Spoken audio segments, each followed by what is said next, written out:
Clara, get your stinking paws away from that Viking. Put your hands up. Just gestured to all of me.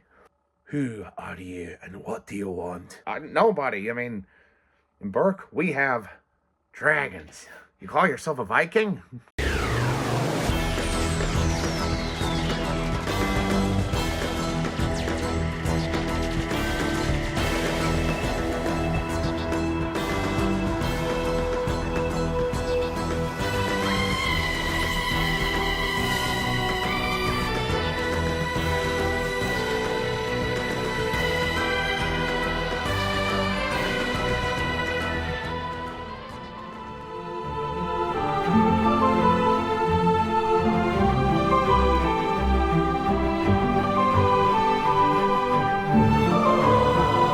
Hello Whovians and subscribers, and welcome to my latest Doctor Who review, where today I review Doctor Who Series 9, Episode 5, which is the 256th Doctor Who story overall, and stars Peter Capaldi as the 12th Doctor, the girl who died. It has been a while since I last brought you a Doctor Who review, and as you may notice, I am in a different room. Yes, I've moved house since the last time I did one of these reviews. Been a bit of a difficult time, as you can imagine. Things, life got in the way, such as I didn't have time to sort of carry on. But now I'm in a new gaff.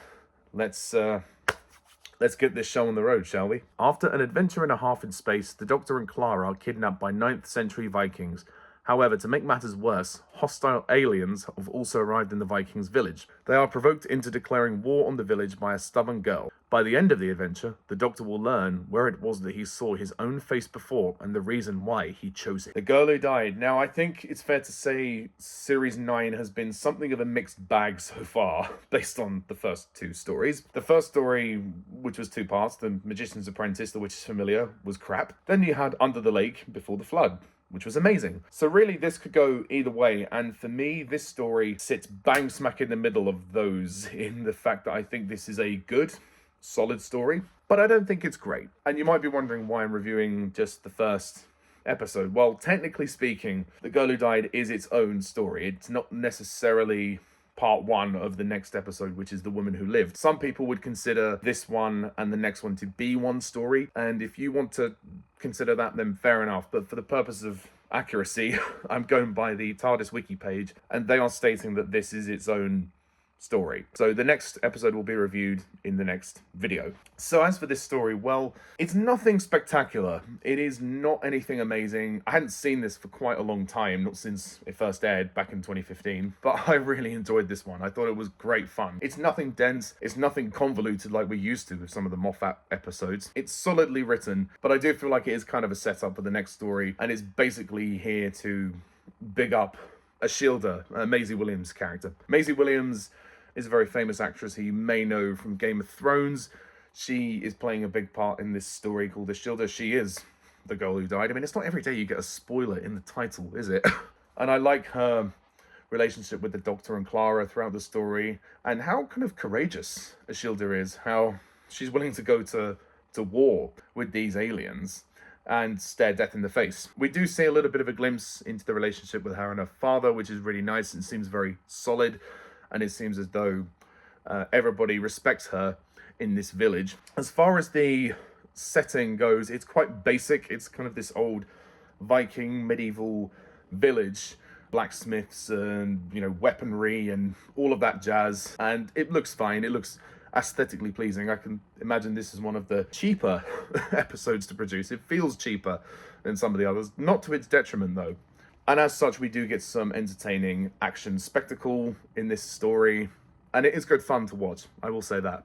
And I do like the aspect of the story where the Doctor is questioning his morals, kind of harking back to The Waters of Mars, where he said fuck you to the laws of time and just did his own thing and said I can do what I want. This is kind of similar but also different, in the sense that when the Doctor has that reflective moment where he says, why did I choose this face? And we see flashbacks of previous stories, like linking back to the David Tennant era, where we had the fires of Pompeii and Caecilius and the Doctor touch hands, which was clearly purposefully done to make Peter Capaldi the Doctor. It was all built up to this moment where he just basically says, I'm the Doctor and I save people. Okay, interesting. Kind of an anticlimax when you think about it. It just built to that. I mean, yeah, we know the Doctor saves people, but I guess what he's trying to say is that he can save anybody he wants now. He's not restricted by laws of time, which are fixed points. And I'm guessing that's what happens at the end of this story through Ishilda's death. Makes the Doctor regret what he's done, because at the end he seems convinced that Ishilda has become a hybrid. He is worried about, I think, the aftermath of this. Clearly she was meant to die in this moment, and he's changed that.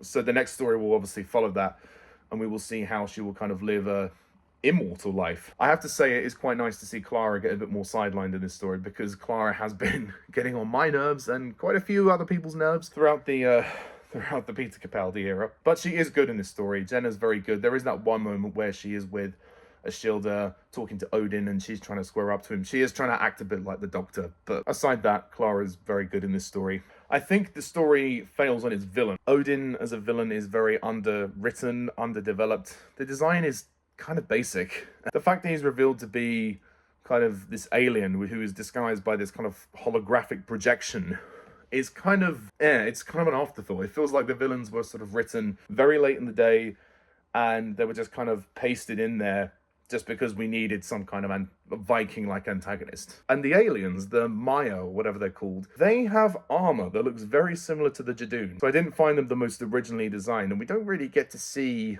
much of the design behind the armor, at least as far as I remember anyway. So that was kind of disappointing. I think we have a solid supporting cast in this story, other than obviously Maisie Williams.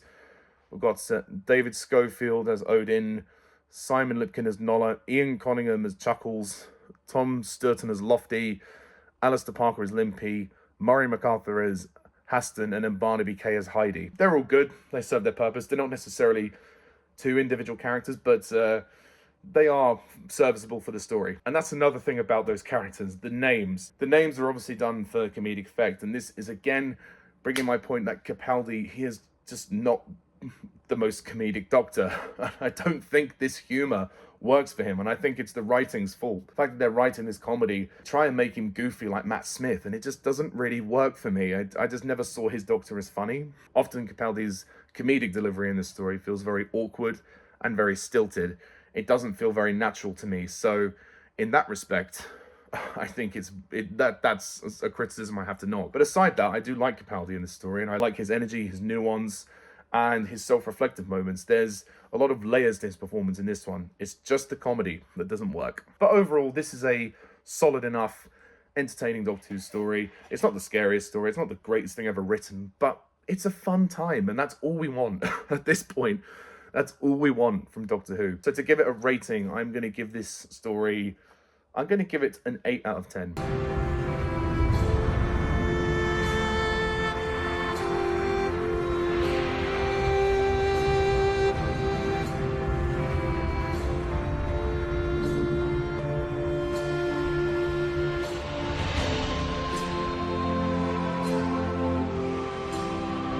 I think it just manages to scrape at an 8.